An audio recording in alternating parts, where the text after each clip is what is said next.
OH cinema நேயர்களுக்கு வணக்கம். இன்றைக்கி நம்ம தமிழ் சினிமாவில் ஒரு ராணி அப்படின்னு சொல்லலாம், நயன்தாரா அவர்களை பற்றி பேசலாம்.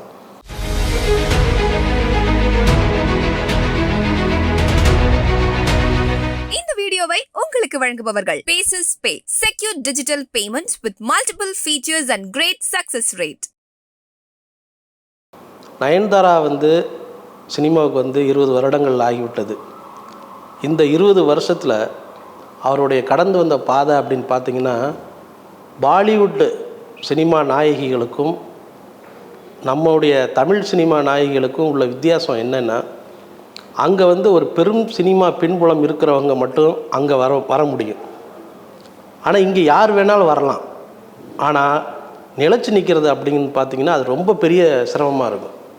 அதில் நயன்தாரா முதல் முறையாக நம்பர் 1 இடத்துல இருக்காங்க. 20 வருஷமாக ஒரு பெண் ஒரு கதாநாயகியாக நடிக்கிறது அப்படிங்கிறது ஒரு சாதாரணமான ஒரு விஷயமே கிடையாது. அவங்க கேரளாவில் ஒரு தொலைக்காட்சி தொடர், தொலைக்காட்சியோட நிகழ்ச்சியில் காம்பேராக இருந்துட்டு டயானாங்கிறது தான் அவங்க பேர். அவங்க தான் அந்த டயானாங்கிற பேர்லேயே அவங்க பிரபலமாகறாங்க அங்கே அவங்களுடைய கேரளாவில்.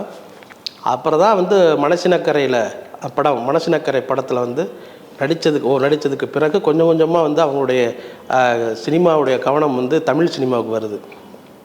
அந்த தமிழ் சினிமாவோட அவ்வளோ சுலபத்தில் வர முடியாது அப்படிங்கிறத அவங்களுக்கு நல்லா தெரியும். ஏன்னா இங்கே இருக்கிற கதாநாயகிகளுக்கு போட்டி அவ்வளவு கடுமையான ஒரு கதாநாயகிகளுக்கு மட்டுமே போட்டி. ஏன்னா இங்கே நாயகர்கள் மட்டும் பல ஆண்டுகளாக கோலோச்சிக்கிட்டு அதாவது 80 வயசுலேயும் ஒரு 16 வயசு கதாநாயகியோடு நடிச்சுக்கிட்டு அப்படி தங்களோட ஆளுமையை செலுத்திக்கிட்டு இருக்க இடத்துல ஒரு பெண் கதாநாயகியாக தன்னை முன்னிறுத்திக்கிறது அப்படிங்கிறது ஒரு சாதாரணமான விஷயம் இல்லை. அது அப்படி நயன்தாரா முதல்ல கவனத்தை ஈர்த்தது ஐயா படத்து மூலம்தான் கவனத்தை ஈர்த்தாங்க. அவங்களுடைய அதாவது தமிழ் சினிமா ரசிகர்கள் விரும்பக்கூடிய ஒரு பப்ளியான உடல்வாகு, துள்ளலான நடை, கண்கள், இதெல்லாம் சேர்ந்து தான் அவங்களுக்கு ஒரு பெரிய ஒரு ஈர்ப்பை ரசிகர்களுக்கு மத்தியில் ஏற்படுத்தினது. அந்த படத்துக்கு பிறகு அவங்க ஐயா படத்தில் அத்திரி புத்திரி கத்திரிக்காங்கிற அந்த குட்டப்பாவடை போட்டுட்டு ஆடுற அந்த காட்சி, பாடல் காட்சி ரசிகர்கள்ட்ட ஒரு பெரிய அளவில் அவங்கள கொண்டு போய் சேர்த்ததுன்னு சொல்லலாம்.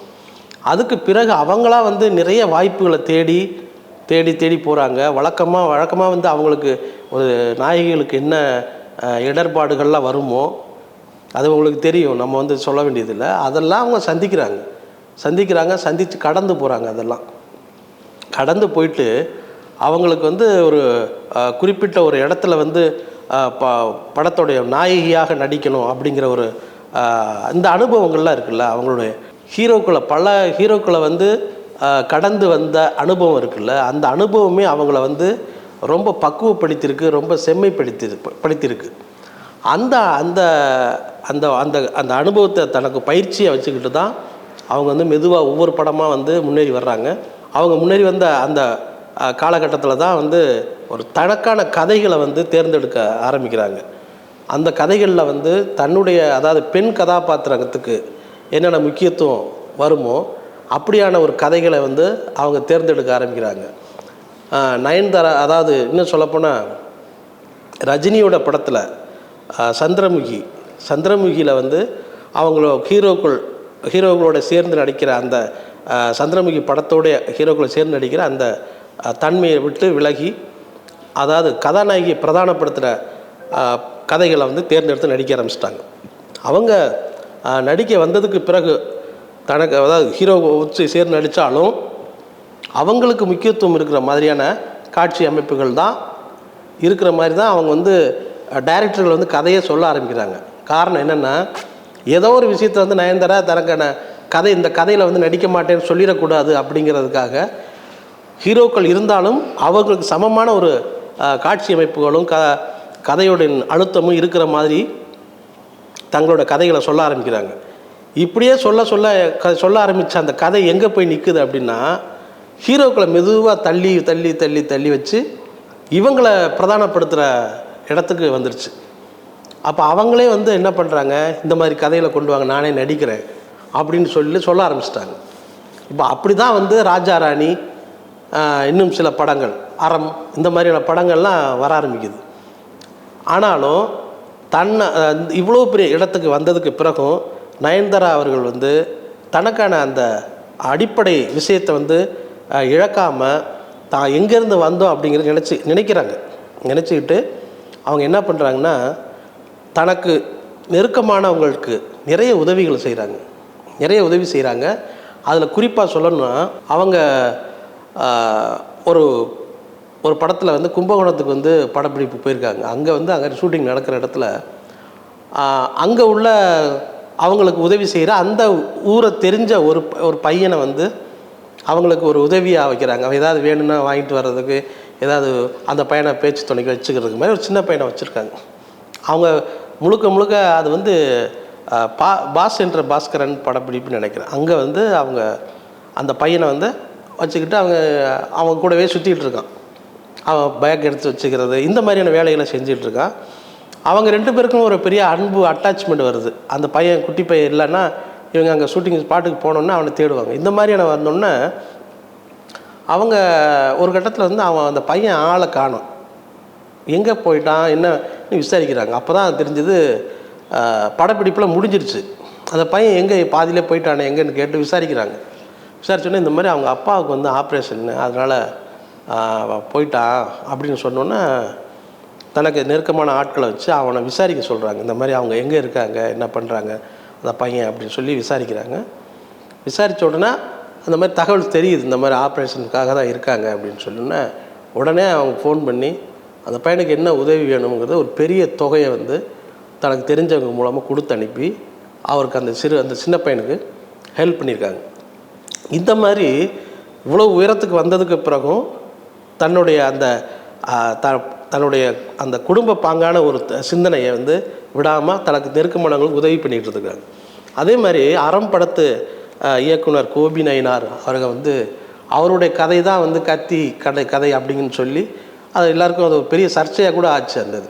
அதாவது அந்த தண்ணீர் பைப்பில் வந்து ஸ்ட்ரைக் பண்ணி விவசாயிகள் போராட்டம் பண்ணுறது அப்படிங்கிறது வந்து அந்த கதை வந்து உண்மைதான் அப்படிங்கிறது அவங்க வந்து தெரிஞ்சுக்கிட்டாங்க. நயன்தாரா தெரிஞ்சுக்கிட்டு அவரை அழைச்சி, நீங்கள் எனக்கு ஒரு கதை பண்ணுங்கள், நான் உங்களுக்கு நடித்து தர்றேன் அப்படின்னு சொல்லி அந்த படம் அப்படி ஒன்று சொல்லியிருக்காங்க. அதில் தான் அறம் படமாக வருது.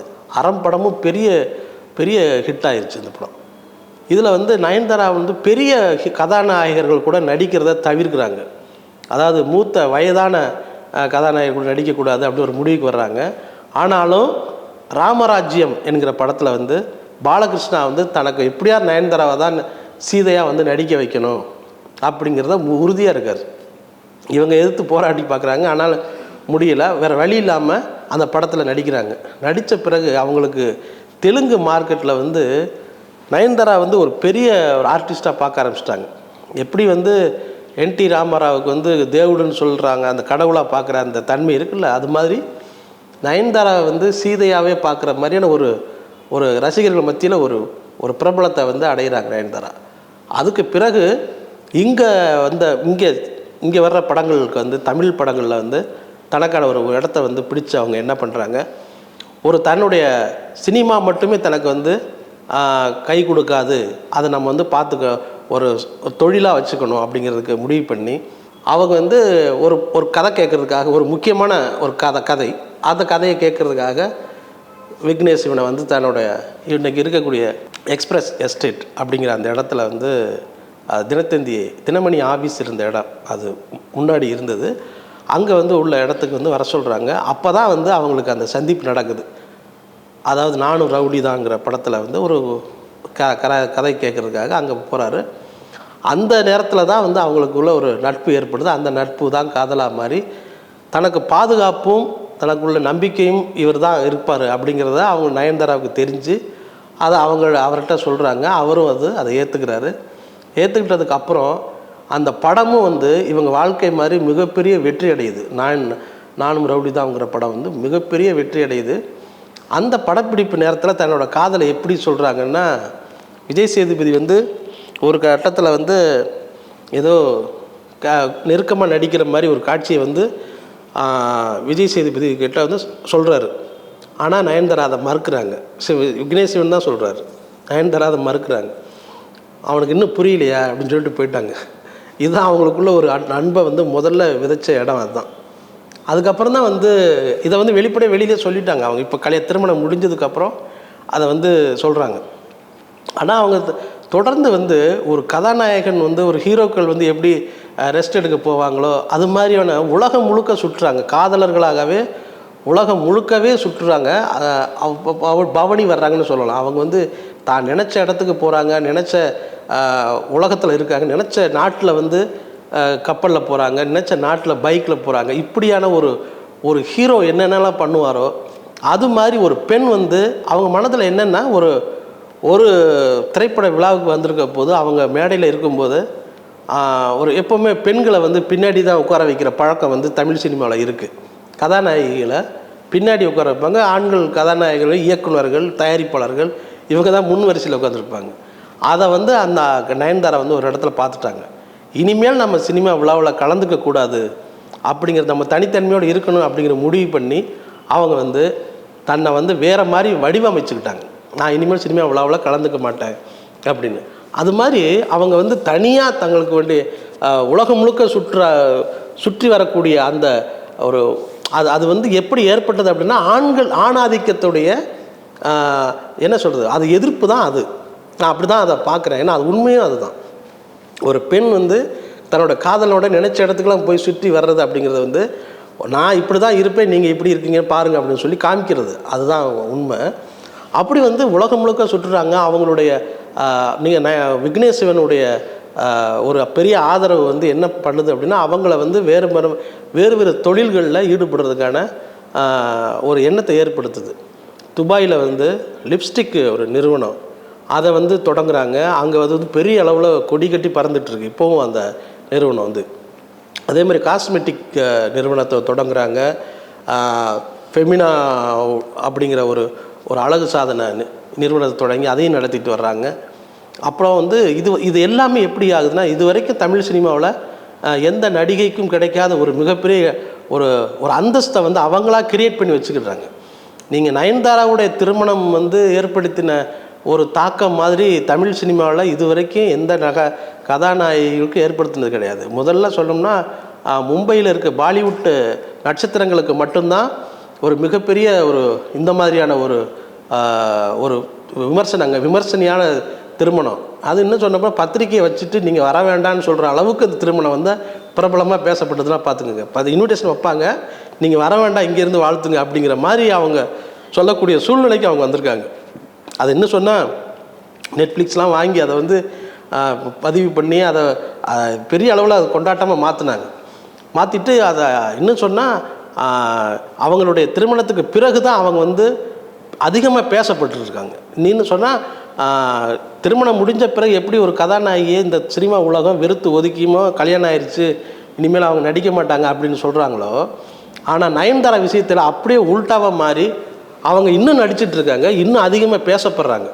அது வந்து முதல் முறையாக நயன்தாராவுக்கு முன்னாடி நடந்திருக்கு. எனக்கு தெரிஞ்சு இந்த நேரத்தில் அதை சொல்லக்கூடாது, இருந்தாலும் சாவித்ரி அவர்கள் வந்து நினைவுபடுத்த வேண்டிய சூழ்நிலை இருக்குது. காரணம் என்னென்னா, ஆந்திராவில் வந்து சாவித்திரிக்கு 2 இடத்துல சிலை வச்சுருக்காங்க. ரொம்ப ஆச்சரியமாக அவர் கொண்டாடுறாங்க. சாவித்திரியை வந்து அவ்வளவு கொண்டாடுறாங்க.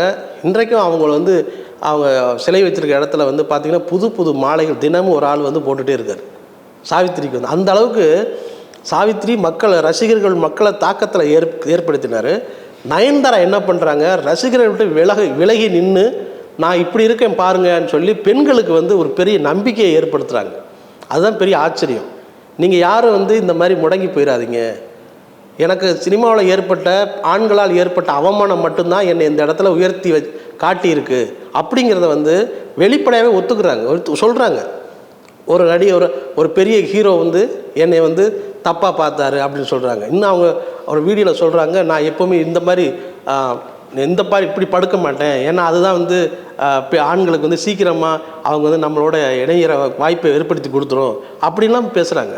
அது காரணம் என்னென்னா, அந்த மாதிரியான ஒரு நிகழ்வுகளை அவங்க சந்திச்சிருக்கக்கூடிய வாய்ப்பு இருக்குல்ல, அதனால் நீங்கள் முடங்கி போயிடக்கூடாது. பெண்கள் யாரும் நீங்கள் அதையும் தாண்டி வந்து ஜெயிக்கணும் அப்படிங்கிறதுக்கு நயன்தாரா மிகப்பெரிய உதாரணமாக இருந்திருக்காங்க 20 வருஷமாக. எனக்கு தெரிஞ்ச சில்க் ஸ்மிதா அவர்கள் வந்து இருந்திருக்காங்க. திரிஷா இருக்காங்க. திரிஷா கூட தொடர்ந்து சினிமாவில் அவங்க நடிக்கலை. ஆனால் நயன்தாரா வந்து தொடர்ந்து அந்த முதலிடம் அப்படிங்கிற அந்த விஷயத்தை வந்து வச்சுக்கிட்டே இருக்காங்க. அதுதான் பெரிய ஆச்சரியம். அது வந்து அவங்க நம்பிக்கையும் கூட. நயன்தாரா வந்து வெறும் நடிகையாக மட்டும் பார்க்காம இனிமேல் ரசிகர்கள் வந்து தொழிலதிபராகவும் பார்க்கக்கூடிய ஒரு பெரிய வாய்ப்பை வந்து அவங்களுடைய திரைப்படம் இல்லாத மற்ற துறைகளில் அவங்க காட்டியிருக்கிற ஆர்வம் வந்து இன்றைக்கி வெளிப்படையே தெரியுது.